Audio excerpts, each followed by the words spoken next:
అంటే మీరు ఆది శంకరాచార్యులు గారిని బాగా ఇష్టపడతారు. అవును. రమణ మహర్షి.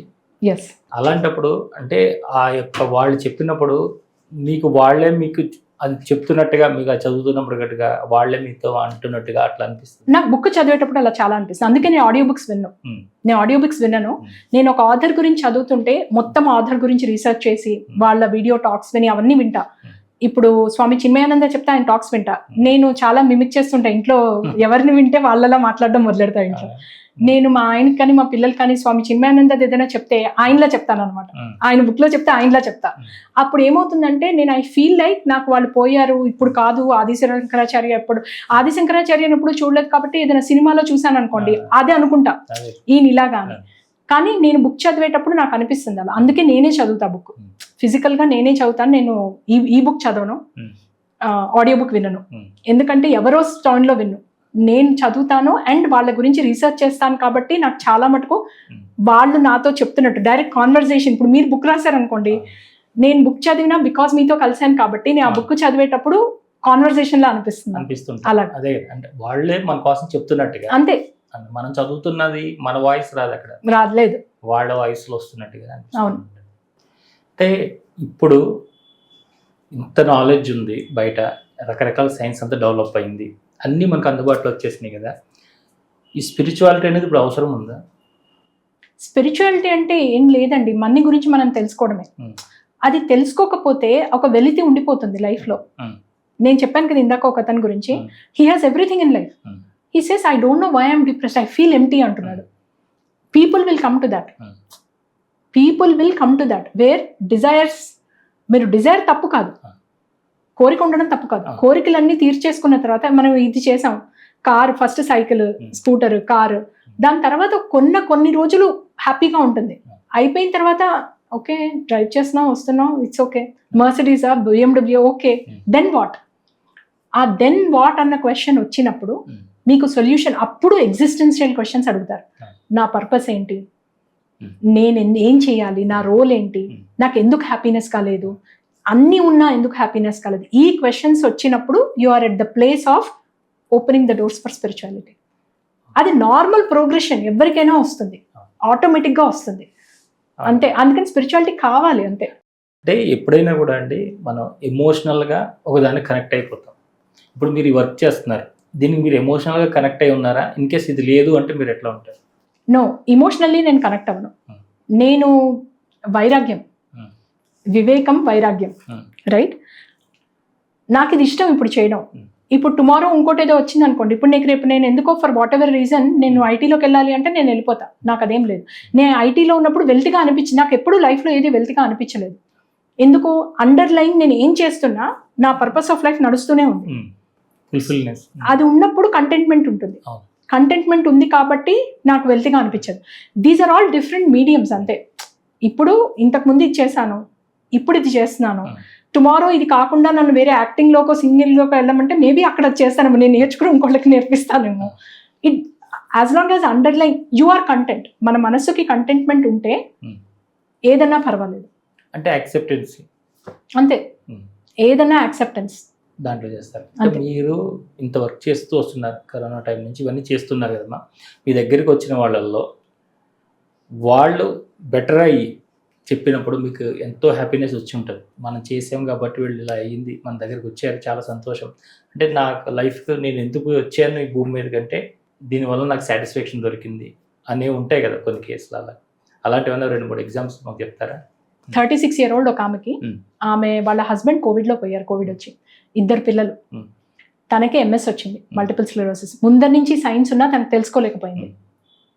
తెలుసుకోవడమే సివియర్గా తెలుసుకొని రైట్ లెగ్ అంతా ఇమ్మొబైల్ అయిపోయింది. వాకర్తో నడిచేది. తను రాజమండ్రిలో ఉంటే అక్కడ ట్రీట్మెంట్ లేదు అంటే హైదరాబాద్ వచ్చింది. తను వచ్చినప్పుడు మా ఫ్రెండ్ నీలిమ MS సొసైటీ చాప్టర్లో తన్ని తీసుకుని నా దగ్గరకు పంపించింది అనమాట. యోగాకి వస్తే తను చేయలేకపోయింది యోగా, అసలు కాలు లేవట్లేదు. అయితే నా దగ్గరికి వచ్చినప్పుడు ఫస్ట్ వీక్ మాట్లాడినప్పుడు తను ఏంటంటే, నన్ను డాక్టర్స్ ఇంకా నువ్వు వీల్ చైరే అని చెప్పారు, నేను వాకర్, ఫిజికల్ థెరపీ ఎంత చేసేదో డైరెక్ట్ 1-on-1 పెట్టుకుని, అయినా లేదు. అయితే ఆమెకి విసుగు వచ్చేసింది ఇంకా లైఫ్ అంటే. ఆమె మెయిన్ ఏంటి అంటే, నాకు వీల్ చైర్ డాక్టర్స్ చెప్పేశారు, నాకు ఆ వీల్ చైరే కనిపిస్తోంది ఎక్కడ చూసినాను.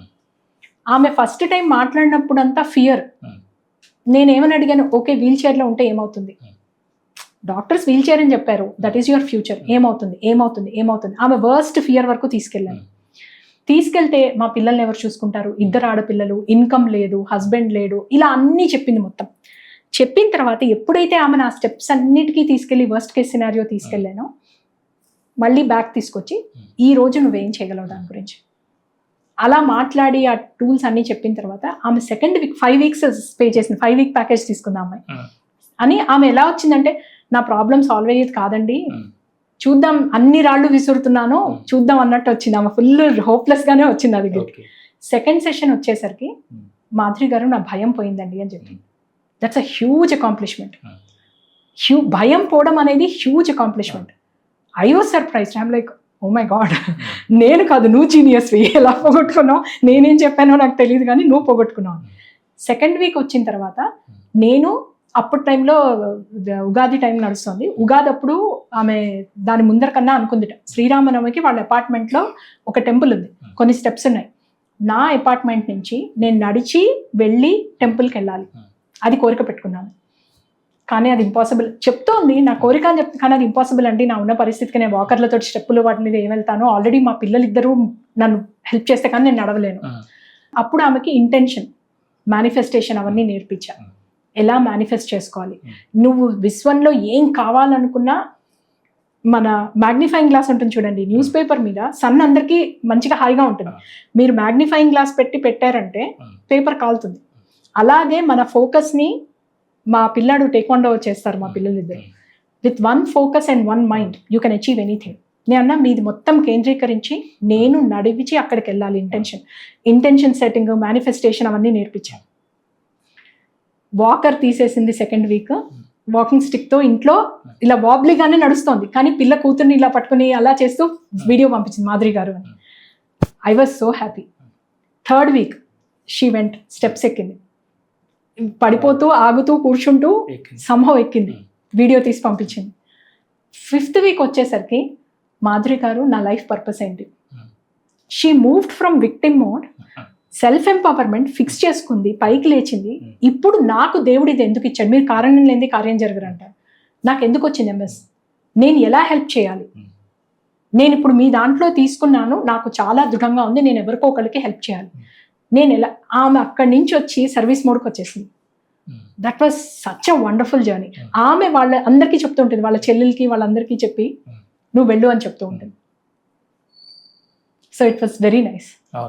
అంటే ఇప్పుడు మీరు వర్క్ చేశారు, ఒక హెల్త్ ఇష్యూ మీద వాళ్ళు వచ్చారు, దాని నుంచి మీకు బాగా వాళ్ళ యొక్క రెస్పాన్స్ మిమ్మల్ని చాలా ముందుకు తీసుకెళ్ళింది. ఇలాంటి ఏదైనా హెల్త్ ఇష్యూ వచ్చినా కానీ ఇంకా మనం చేయొచ్చు అనేది మీకు గట్ ఫీలింగ్ వచ్చేసిందండి. ఇట్లా మీరు ఏదైనా పేరెంటింగ్లో కూడా ఇలాంటిది ఎక్స్పీరియన్స్ చేశారా? చాలా అండి. ఇప్పుడు ఈ మధ్య కాలంలో పేరెంటింగ్ ఎక్కువ చేస్తున్నాను కదా. ఒక పేరెంట్ వచ్చారు నా దగ్గర, ఆవిడ ఫిబ్రవరిలో వచ్చారు. వచ్చి నా వర్క్షాప్ ఒకటి అటెండ్ అయ్యారు. ఫిబ్రవరిలో వచ్చి మా పిల్లాడికి ఐ థింక్ ADHD ఉందనుకుంటా, వాడు అసలు మాట వినట్లేదు, స్క్రీన్ టైం చేస్తున్నాడు, అరిచేస్తున్నాడు, మీరు మీ వర్క్షాప్స్ అన్ని విన్నాను, మీరు ఇలా బౌండరీలు పెట్టమన్నారు, నేను అవేమీ పనిచేయట్లే నాకు, మీరు మా పిల్లాడికి కోచ్ చేయాలి అన్నారు. నేను వెంటనే అనుకున్నాను, మీ పిల్లాడికి కాదు మీకు కోచింగ్ కావాలి, నాకు పేరెంట్స్ ఎవరు వచ్చి పిల్లల గురించి ఇలా చెప్పినా ఫస్ట్ మీకు కావాలి అంటే, మా పిల్లాడు ఒప్పుకోవట్లేదు మీ దగ్గరికి రావడానికి, మా పిల్లాడిని ఒప్పించడానికి మీరు చెప్పండి. నేను కొన్ని చెప్పాను, ఇలా చెప్పండి అలా చెప్పండి. ఈ కోచింగ్ కాకుండా వాళ్ళకి ఇప్పుడు ఆ పిల్లాడు హై స్కూల్లో ఉన్నాడు, నేను కాలేజ్ కౌన్సిలింగ్ ఇస్తాను, లేకపోతే నేను ఎక్కడ, మా పిల్లాడు ఆల్రెడీ కాలేజ్కి వెళ్ళాడు కాబట్టి నాకు ఆ పద్ధతి తెలుసు, నేను దాంట్లో హెల్ప్ చేస్తాను, అలా చెప్పండి, మేబీ హిల్ కమ్, అప్పుడు స్లోగా నేను తీసుకెళ్తాను అని చెప్పాను. రాలేదు. ఫిబ్రవరి, మార్చ్, ఏప్రిల్, మే, జూన్ ఫస్ట్ వీక్ మధ్యలోనే అడుగుతున్నా, మీ అబ్బాయికి ఎలా ఉంది, మీ అబ్బాయికి ఎలా ఉంది, ఊరికి నేను క్యూరియాసిటీ తోటి ఏమైనా హెల్ప్ అయిందా లేదా. ఇంకా వర్స్ట్గా అయిపోయింది, స్కూల్కి వెళ్ళడం మానేస్తున్నాడు, క్లాసెస్కి వెళ్ళట్లేదు, గ్రేడ్స్ తగ్గిపోతున్నాయి. అన్ని వర్క్షాప్స్ అటెండ్ అవుతున్నాను, నేను చేసిన ప్రతి వర్క్షాప్ అటెండ్ అయ్యింది, నేను వాట్సాప్ గ్రూప్లో మాట్లాడుతుంటే అన్నిట్లలో వింటూ ఉంటుంది. దెన్ జూన్ వచ్చి చెప్పి, మాధురి ఇంకా వర్స్ట్ అయిపోయింది, వాడిని ఎలా తీసుకురావాలి మీ దగ్గరికి అని స్టార్ట్ చేసింది. 1/2 an hour పెట్టుకుంది. 1/2 an hourలో బై 25th minute వాడికి ప్రాబ్లం, వాడిది అని 26th minute మీరు ఒక టాక్ షోలో చెప్పారు పేరెంట్స్ ఫస్ట్ మారాలి అని. ఐ థింక్ నేనే మారాలనుకుంటా అండి, Hmm. మీరు నాకు హెల్ప్ చేస్తారా? Hmm. That was the realization I wanted to get her. Same ఇంకో పేరెంట్, మా పిల్లిట్లాగా మాట వినట్లేదు, కాలేజ్కి వెళ్ళింది, 19 years old, కార్ తీసుకెళ్ళిపోతుంది, రాత్రి రాదు, ఎందుకు నీ గర్ల్ అయితే నీకు భయం ఏంటి, ఇలా మాట్లాడుతుంది, ఏం చేయాలి, కూతురు అమ్మదే ప్రాబ్లం, నేనంతా జాగ్రత్తగా, నేను అమ్మా బాబు అని మాట్లాడుతున్నా వినట్లేదు, ఇవన్నీ అని చెప్పింది ఫస్ట్ సెషన్. సెకండ్ సెషన్ వచ్చేసరికి నేను అన్నాను, ఈ వీక్ ఆ పిల్ల ఏమన్నా మీరు రెస్పాన్స్ ఇవ్వండి. ఆ మంది 3 hours 4 hours మాకు స్క్రీమింగ్ బ్యాటిల్స్ ఇంట్లో, ఇదంతా విని మా ఆయన వస్తాడు, ఆయన ఇంకా అరిచేస్తాడు లాస్ట్లో, ఇలా అవుతోంది. ఫస్ట్ వీక్ అయిన తర్వాత ఫస్ట్ వీక్ ఆమెకి హోంవర్క్ ఏమి ఇచ్చానంటే, ఈ వీక్ మీకు హోంవర్క్ ఏం జరిగినా మీరు కాన్వర్సేషన్ 3 hours బ్యాటిల్ అనవసరం, ఆ పిల్ల వాయిస్ రైజ్ చేసింది అంటే ఇప్పుడు మనకి కోపంగా ఉంది, మనం మాట్లాడొద్దు, టేక్ అ బ్రేక్, కానీ 10 minutes తర్వాత మళ్ళీ వచ్చి డిస్కషన్. కానీ రూల్ ఏంటి అంటే ఇద్దరు కామ్గా ఉన్నప్పుడే మాట్లాడాలి, ఎవరు వాయిస్ పెంచినా సరే ఇంకోళ్ళు వెళ్ళిపోతున్నారు, మీరు అది 1 week చేసి చూడండి అని. అప్పటి నుంచి ఇంతవరకు ఆవిడ 5 weeks నుంచి వస్తుంది నా దగ్గరికి. ఆవిడ రిక్వైర్మెంట్స్ మారుతూ పోయాయి. ఇప్పుడు ఇంకా బ్యాటిల్స్ పోయాయి ఇంట్లో, ఎందుకంటే మీరు చెప్పారు కదా ఎంత పీస్ఫుల్గా ఉందో. నాకు ఆవిడ బీపీ పెరిగిపోయి ఆవిడకి పడిపోయింది, ఆమె షీ ఫెల్ డౌన్ అన్కాన్షియస్ ఆ స్క్రీమింగ్లో. నేను అన్నా, ఎందుకండి మీరెందుకు లైఫ్ మీరు పాడు చేసుకుంటే మీరు ఏం చేయలేరు, మీ లైఫ్ లేకపోతే మీ పిల్లకి. ఆమె అక్కడి నుంచి she says this is very helpful. ఆమెకి ఏంటంటే ఇంత పెద్ద ప్రాబ్లం 100 problems నుంచి ఒక్కొక్కటి సాల్వ్ అవుతుంటే ఆమె క్యూరియాసిటీ పెరుగుతోంది. ఓహో 1 week లో ఇంత సాల్వ్ అయిపోయిందా, ఇప్పుడు ఇంకా. సో ఆమె నా దగ్గరికి వచ్చి షీఈ్ రియలీ హ్యాపీ. ఇలా పేరెంట్స్లో కొంచెం ఎఫర్ట్ పెడితే చాలు, వెరీ సింపుల్. నేను చిన్న టెక్నిక్స్ ఇస్తూ ఉంటా. మీతో మాట్లాడిన తర్వాత నేను ఒక ప్లాన్ తీసుకొచ్చి రాసి, ఈ వీక్ మీకు ఇది హోంవర్క్ అని ఇస్తా, ఇట్ వోంట్ టేక్ మచ్, అది చెయ్యాలి. రిలీజియస్గా మీరు 1 వారం రోజులు చేస్తే హ్యూజ్ ట్రాన్స్ఫర్మేషన్స్. పిల్లల కోసం అని వస్తున్నారు, పేరెంట్స్ మారుతున్నారు, పేరెంట్స్ మారిన తర్వాత పిల్లలు ఆటోమేటిక్గా మారుతున్నారు వాళ్ళని చూసి. అంటే సెపరేట్ ప్రోటోకాల్, సిమిలర్ ప్రోటోకాల్ కానీ సెపరేట్ ప్యాకేజ్లో ఇస్తున్నా. At the end of the day నేను చెప్తున్నాను కదా, అన్ని ఎమోషన్స్ ఏనండి. బాటమ్ లైన్ ఏంటంటే master your emotions, master your life, అంతే. హౌ టు మాస్టర్ ఎమోషన్స్ అది నేర్పిస్తాను నేను. They will master their life. ఇది మీ tag line, master your emotions, master your life అనేది మీరు పెట్టుకున్నారు. నేను దాని మీద వర్క్షాప్స్ కూడా చేశాను. అవునా?